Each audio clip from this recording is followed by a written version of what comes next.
Ansa ni? Alit kita. Wa na. Mula sa entrance hanggang sa pwesto ng mga alas dito sa SM North EDSA, binusisi ng mga surprise inspection ng Quezon City PNP.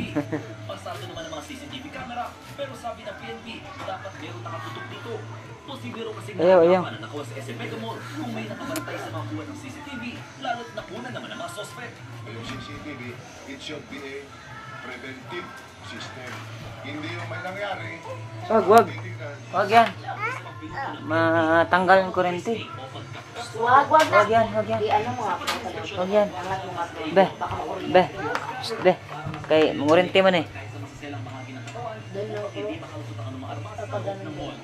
Ayun sa motor. Tingin balay. Hindi dapat mapapasta Lipat natin. ang kwartya nagbabantay sa bawat Ano tayo? Oh, tigisa para sa lalaki at babae. Habang isa, tatayong provider Pinit lagay. matter sa mga kailangan ng tao. Yan. Pasado rito, SM North. Bago dumating ang PNP, nagsagawa ng sarili Unya na lang isaksak. Kung mula uniforme, unya na lang kung malubat na. binusisi, naservo Di ng pwede ilang ni. kwartya, ang ilang baril at radyo. Pero hindi ata yan ang ano eh. Yan ang nangamoy. Hindi bitaw. Kasi tas taas. Paliw kong check na bro.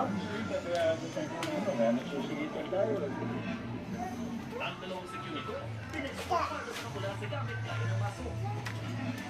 Ang ginagawa ko ng SM North, isang araw bago nakuha sa Mega Mall, ay katapos ng din-inspeksyon at